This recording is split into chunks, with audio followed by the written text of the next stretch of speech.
Can you turn a cybersecurity product into a revenue-generating machine? Many are talking about how cybersecurity should be important for the business, but very few have made that a reality. Our next guest is Richard Malovic. He's the CEO and co-founder of Whalebone. Welcome to Scaling Cyber. I'm your host, Ignacio Sbampato, and today we're going to be discovering Whalebone. Richard is going to take us through their journey, tell us how they came up with this idea of transforming a cybersecurity product into a revenue-generating service model for telcos and other type of service providers. They are on the way to protect 1 billion subscribers around the world. Let's go straight to talk to Richard and find out more about this journey.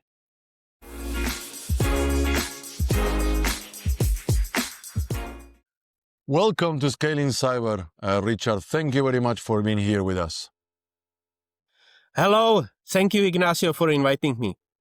It's great to have you. Like Whalebone is really a company that is really scaling a lot out of the Czech Republic. It's experiencing a lot of success recently, and to have an example like your company, in the podcast is great.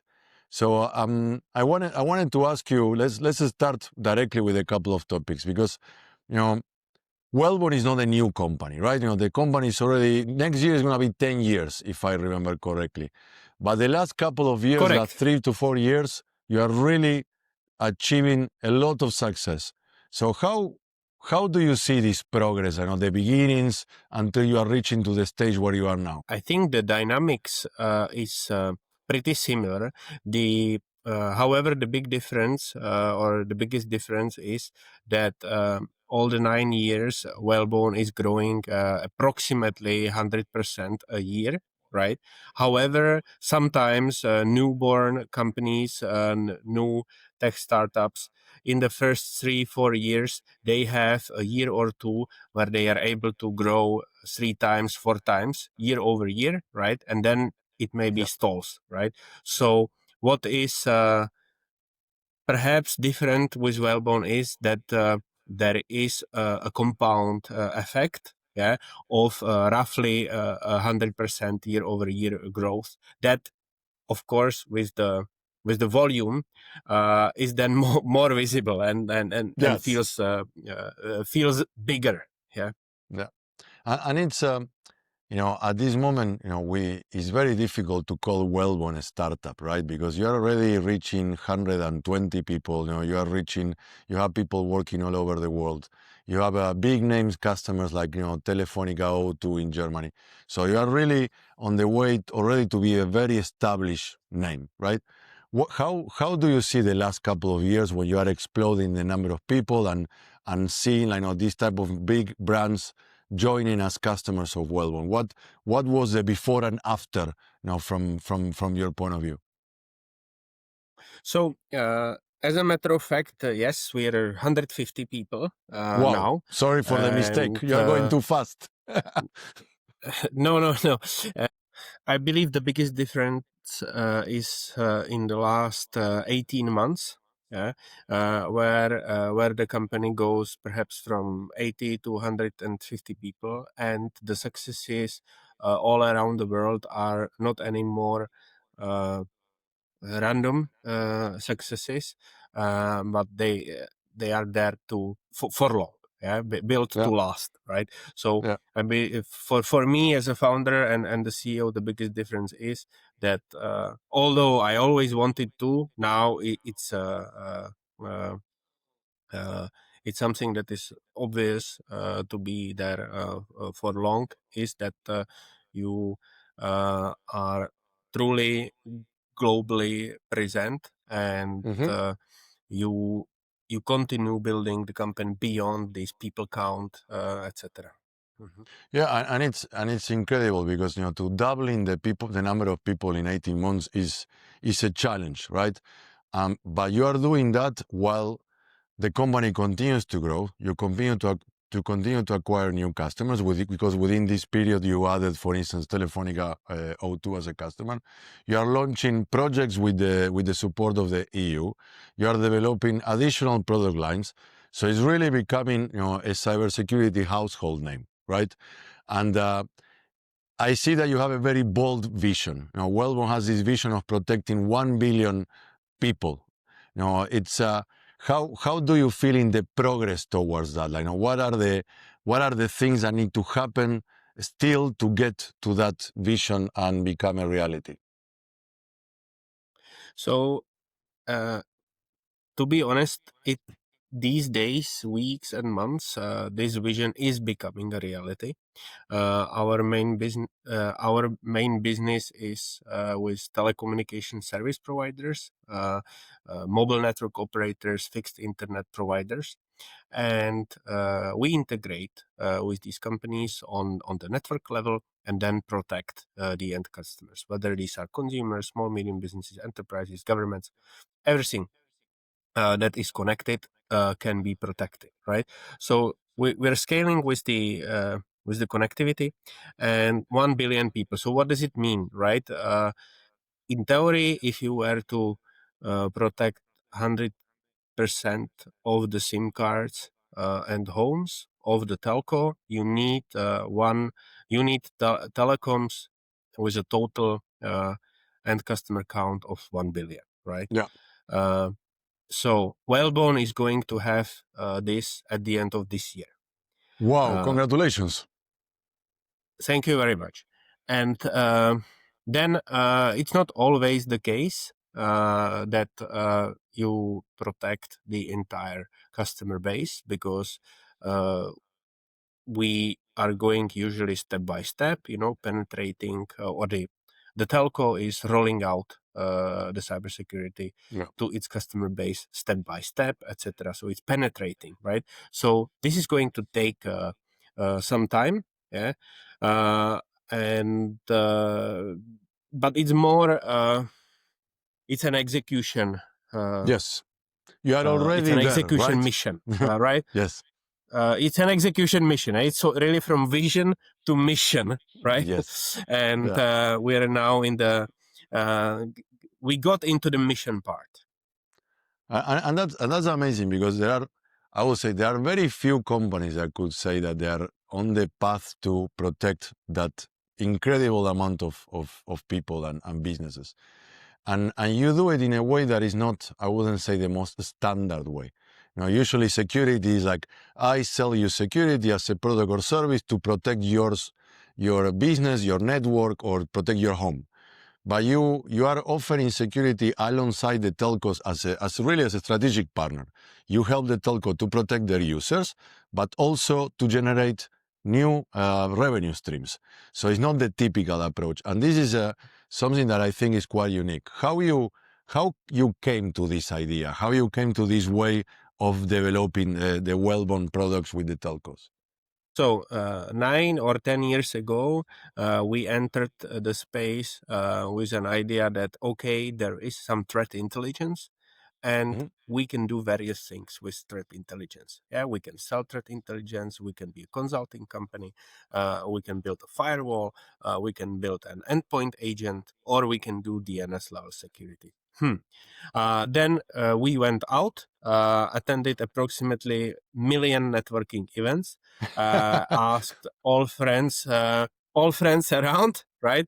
And we came across small internet service providers. These small internet service providers, they told us, guys, you can filter my network traffic. Please take your threat intelligence, right?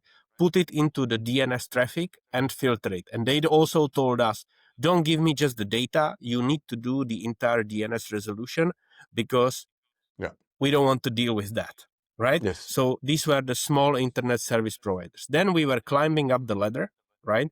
And came across mobile network operators. And mobile network operators told us, by the way, this was Telefonica and America Mobile, and they told us, guys, our network is robust. We have all this hardware, etc. We are not on search for additional cost. right? Mm-hmm. But, dear Whalebone, we believe this technology can be transferred into an end customer proposition, right? Yep. So they gave us a task. Please consider whether your architecture can fit into per SIM card, per home proposition that will be implemented into the telco network, but we will be able to provision each and every SIM card, each and every home, right? And then they said, we are confident we can build a product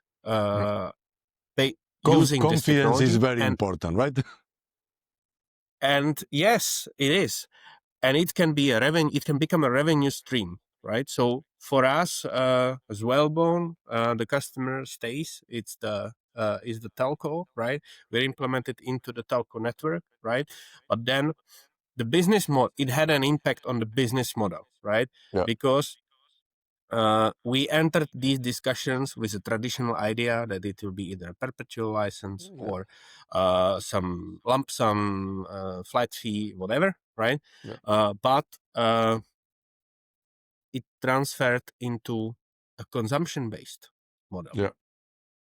And that's very interesting, because what it shows, and I think is one of the important things when you are scaling a company, is that you really listen to the market. You were there talking with as many customers or potential customers as you could, and then based on that, you were able to detect opportunities and adapt. And now you can see the fruits of that process. How by listening you were able to build a product that is not the most typical thing, because when you compare to the traditional endpoint security companies, many of them have tried to follow a very similar model than what Whalebone is doing. Like, okay, let's become a revenue stream for the telcos. But very few succeeded. And you, starting from the Czech Republic, with a different proposition at DNS level, now you're becoming, you are already the leader, of course, in this market by the number of telcos, if I'm not mistaken, right? Correct. Yes, we are. Yeah, and that's unbelievable. Do you think that growing in the Czech Republic, especially where there is a lot of tradition when it comes to cybersecurity, do you think that this is helping the company? Is it helping you with the brand? Is it helping with the resources, with the expertise? How it influences being from the Czech Republic in what you do at Whalebone? So to be absolutely honest, I think the thing that really helped is that my background is not cybersecurity. Robert's background, who is the co-founder of Whalebone, is cybersecurity, right? But I didn't know the traditional schemes, and I haven't asked too much around, right? So so we applied what I was used to from steam and gas turbines business, where I worked for Siemens, and we were selling turbines all around the world. No barriers, no frontiers, nothing, right? So I entered this as a newbie, as a rookie. Robert also didn't tell me, co-founder. We need to do right? it this way. Yes. Okay. And we appeared in a situation where we had these customers, right? Yeah. So we were very naive, right? So this has had the most impact that our hometown, Brno, has a large experience with two things. One, international trade. Second, scaling out cybersecurity. Of course, it gives us the confidence that it is possible. Everyone knows the AVG example. Everyone knows this used to be a Wall Street listed company, and everyone knows it is possible. Yeah. And I think that's very unique also to Whalebone, because the majority of the European cybersecurity startups and scale-ups, like the founders are very technical, right? And they tend to come from the technical point of view side of the world, and then they come up with an idea, they want to solve a problem, and they're very focused on the technological problem, right? But you, because you came from another complete sector, without knowing that much about cybersecurity, you came with an open mind, and you could apply completely different stories, and you were not limited to the traditional ways of doing business. And that's I think is quite a differentiator on compared to other companies in this space. Do you see it in a similar way, that naivety that you were mentioning, being naive, really helped, because you were able to think completely out of the box, right? Yes, for sure, the naivety is and was the key, but I don't think it has like a major connection to technical founders. I think it's about ambition and confidence, because if you look at US founders, they are also with technical background, right? And they don't feel constraints, and Yeah. they are scaling globally, and the same would apply for companies coming from Israel and to some extent from UK. So definitely the naivety is important, but the I think it's the ambition Yeah. and the positive examples, Yeah. right? So the positive examples are the most important. Yeah, and it makes sense. Yeah, when I was mentioning this about the technical founders, yeah, I understand that is not a limitation per se, and there are a lot of examples of like good technical founders. I just think that your case is very interesting because you bring a completely different approach, and one of the things that I notice is that now by the talking and working with you is that you are very much relentless. You have your vision, you have your idea. You and Robert are working towards that, and you keep going, and I think that's very important. You haven't changed what is your goal over the last couple of years. You keep going in that direction. Do you think that DNA that you bring to the company is also important on how Whalebone has been able to grow where many other European cybersecurity companies have not? I think it's a great privilege that we can follow such a North Star, right? Yeah. And it helps us each and every situation, right? Of course. Yeah. Yeah, definitely. I think it's something that is helping us and will help us further, right? Mm-hmm. Yeah. And something else that I noticed that is different about Wellwood, and I wanted to ask you how you came to that, is like, you came to this idea of like, okay, we can be a revenue stream, we can be a partner of the telco, not just a cybersecurity provider. And now what you are doing is that you actually have a team that is working with the telco to help them grow that penetration into their customer base. How you came up with this idea of creating this kind of, I think you call it customer success team, right? That is working with the telco to increase penetration. Where do you get the inspiration to come up with this? Mm-hmm.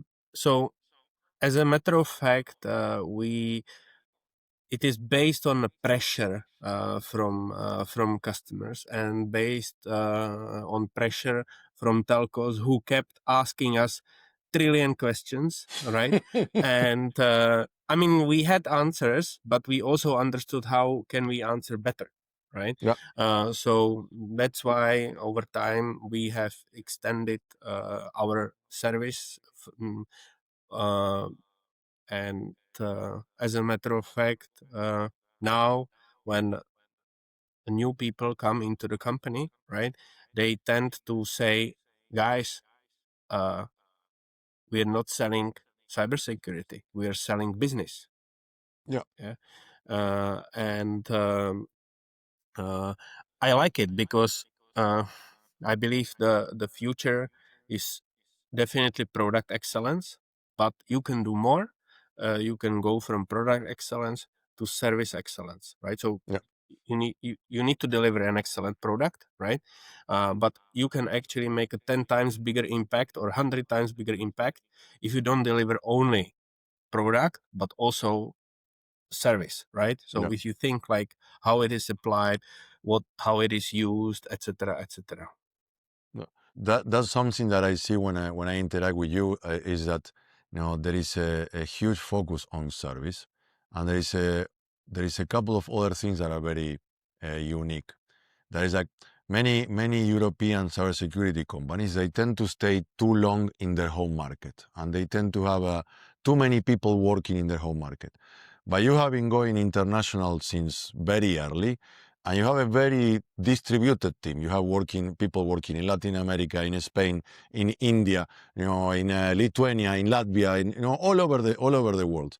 What are the challenges, of going international first with an international team that you faced, and that you think that even if they were complicated, now they make you stronger at the end? What were the challenges of managing such a diverse team with such a complex and international goal? So in this regard, I don't think there were any major challenges. Well, We just that's good. That's good. no, LinkedIn is a great help. Yeah, you can post a job ad, and you just pick a location and people start applying, right? So it's not that difficult, right? Yeah. No, I mean it may feel difficult, but it's Yeah, I not, right? understand. Yeah. You can check the levels on Glassdoor to be able to assess, hey, does it make sense or not? Of course, there were mistakes, etc. But the real challenge for us, or not really a challenge, but the valley we want to go through, because it's the only way how to do it, is independent of the global Spain, but with the number of people. So I think no matter the locations, etc., it's let's say at a level of 100 people, 80, 100 people. If you want to go further, right, that is kind of a valley between 100 and 150 people, that it may hit you earlier within this within this number of people, or later, but more or less it's gonna hit you that the team stops knowing each other. Yeah. There are communication problems, misalignments. More people doesn't mean more outcome. Actually, sometimes less, etc. So it's not that much related to the global span, but more to the number of people, and that's what we are currently in, right? So you can imagine Whalebone is just 150 people, and you can imagine you're in the mountains, right? That there is a valley, Yes. and full of snow, right? And you have just regular boots to go through the valley. So but you want to you want it's clear you're going to the other side, right? You're not Yeah. coming back, etc. And sometimes the snow is here, right? Yeah. Etc. So you're going forward, so it feels like Yeah. that. Mm-hmm. Yeah, and I like the way that you put it, because in many cases when you talk with other people, and I think it talks a lot about your mindset. Where many people see obstacles, you just say like, okay, it's not that difficult. That we can do it. It's just a matter of doing, and I think that's a very important attribute, that you are bringing to the way that you work and to Whalebone. Is like, we can do it. It doesn't matter, that people is distributed. It's the same. It's just people. It's there, just in another place. And I think that is a strong asset of the company, and that helps a lot to a company like Whalebone to keep growing.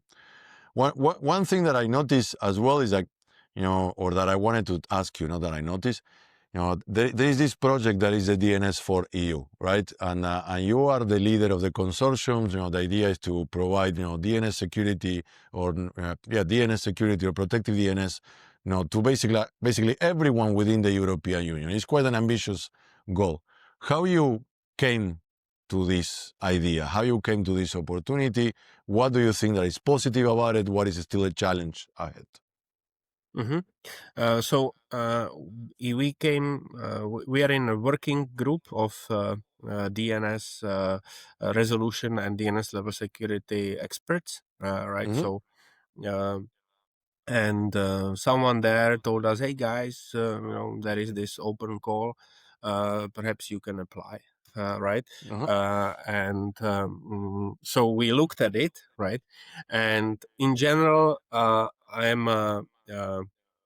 not a big fan of public money, Yeah. and DNS for EU.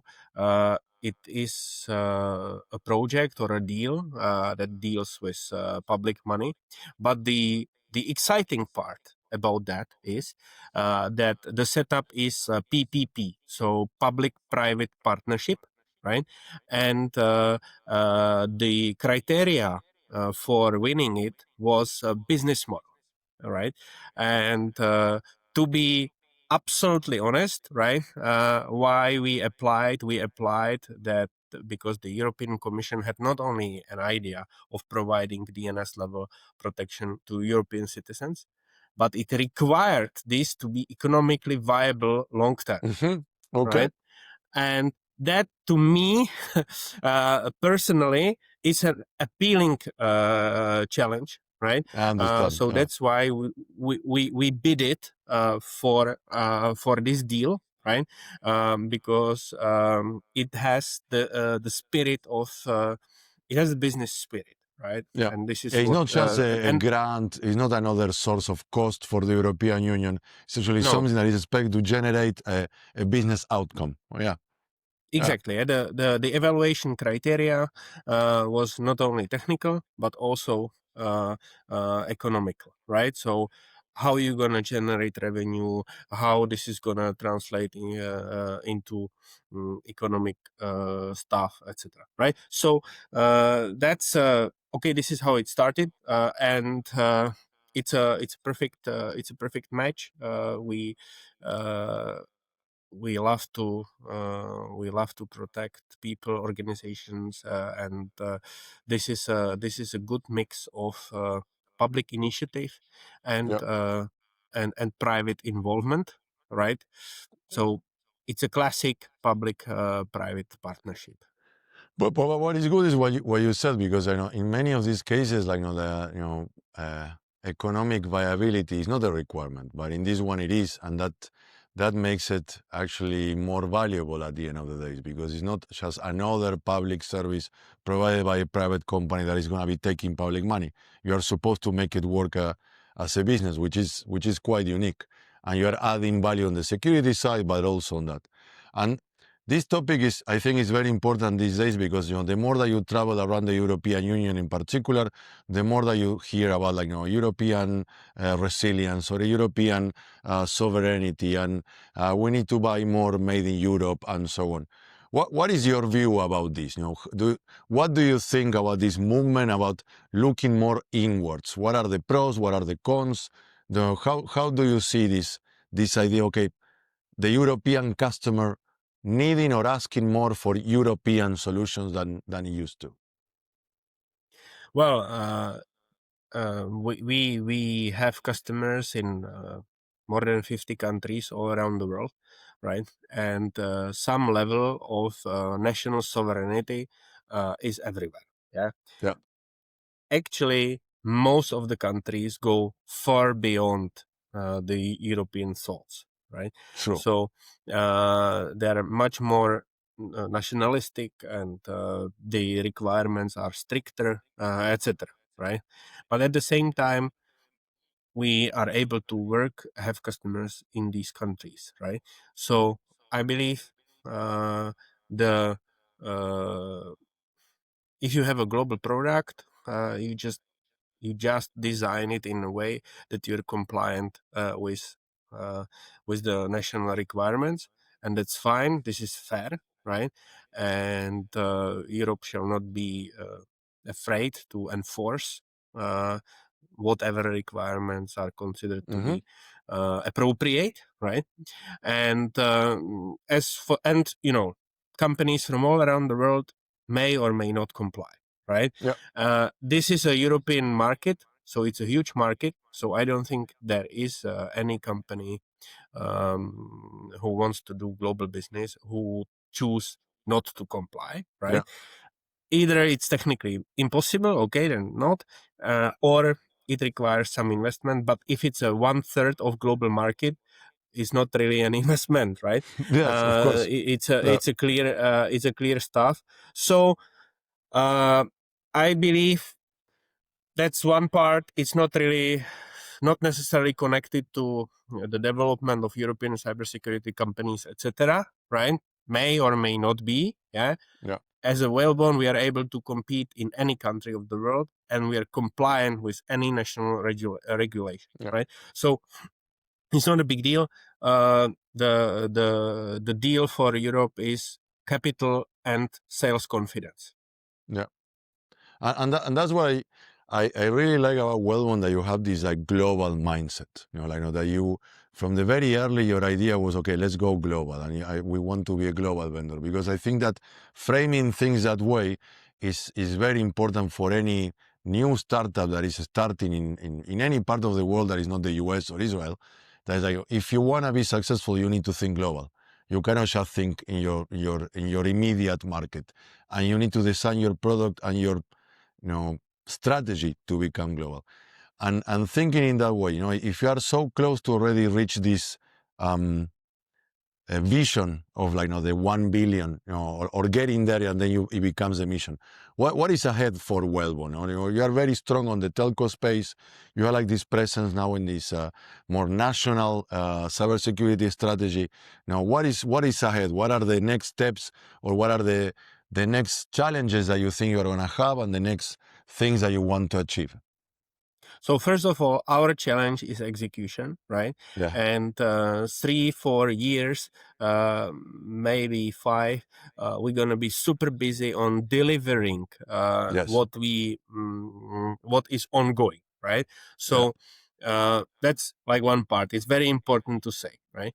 But second, I believe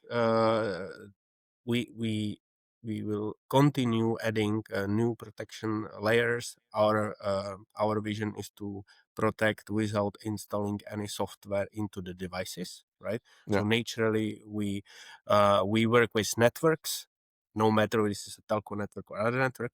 We work with identity, right? Because this is also not. It is linked to you, to your soul, Yes. right?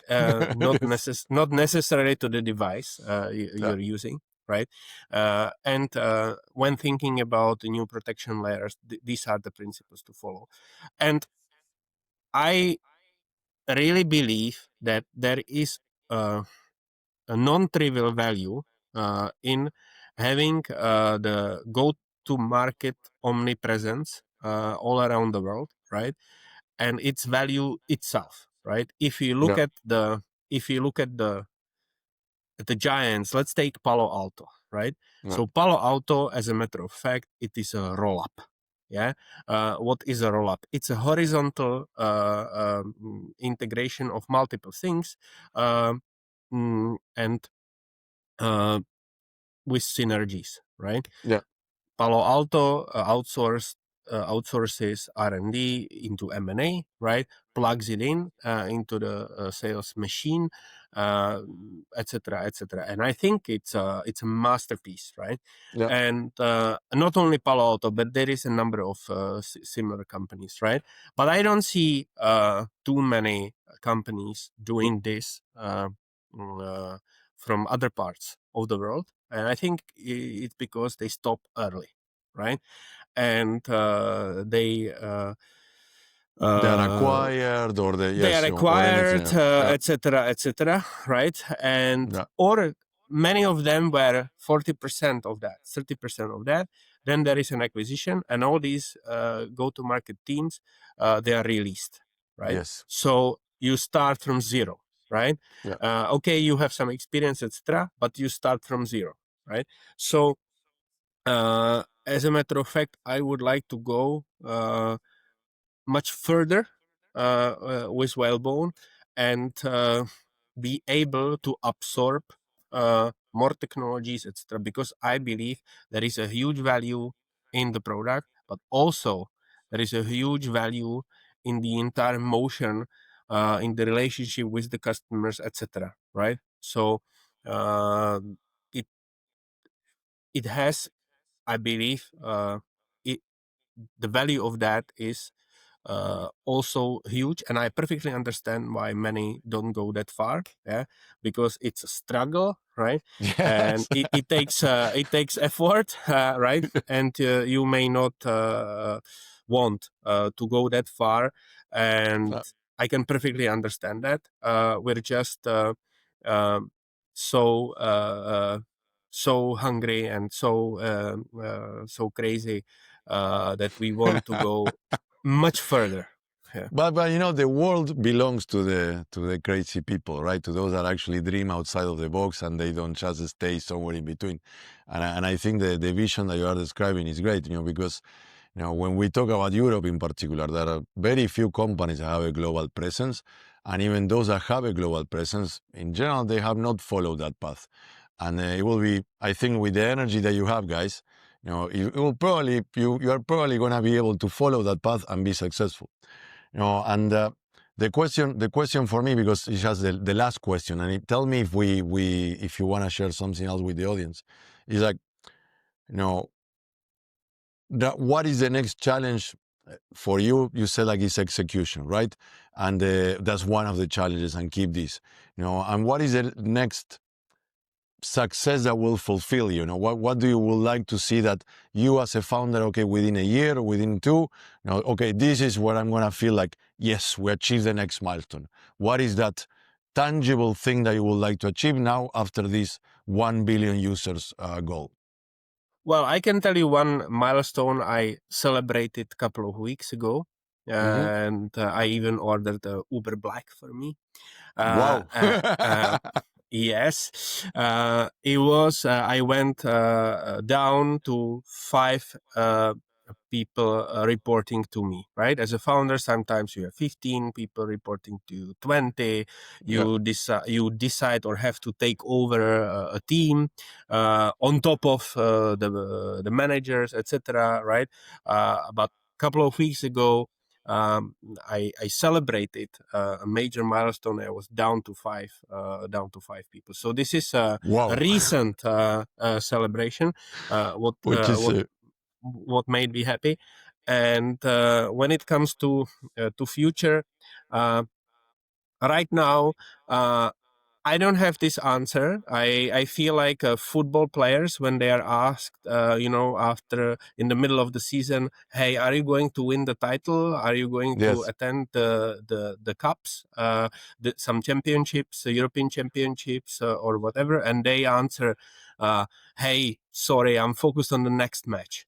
Hmm. Right, and I'm going one match after another, and hopefully at the end of the season, that will be a success, right? So, and it's exactly how I feel last couple of months, and I want to have this focus next couple of months, or perhaps even longer. So right now I'm focused on the next match, and this is utilizing all the deals we won, we signed, and do everything that is necessary and possible. And that's a great approach, because it keeps you, grounded, not like dreaming about things that are too far away and not stuck there. I really, I'm really proud, let's say, of knowing you and the work that I see Wellborn is doing, and that you and Robert and the rest of the team is leading.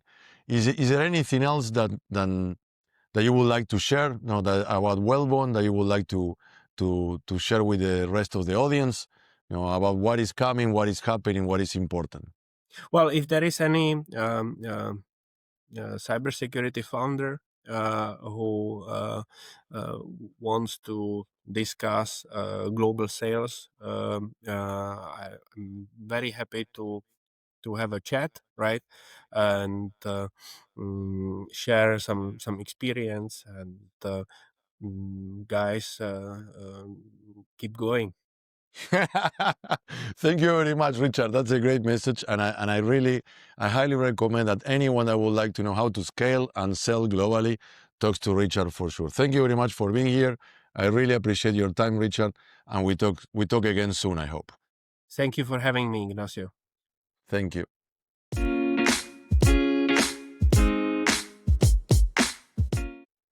The Czech Republic has given the world several cybersecurity leaders, and Whalebone is on the way to become another example of that. It is incredible to see that a company is on the way to protect 1 billion users all around the world. But that is exactly what Richard, his co-founder Robert, and the rest of the team at Whalebone is on the way to achieve. Incredible journey so far. Thank you for joining another episode of Scaling Cyber. Remember, you can subscribe on YouTube, Apple Podcasts, Spotify, and Substack. Hope to see you around soon. And until then, stay safe and keep building.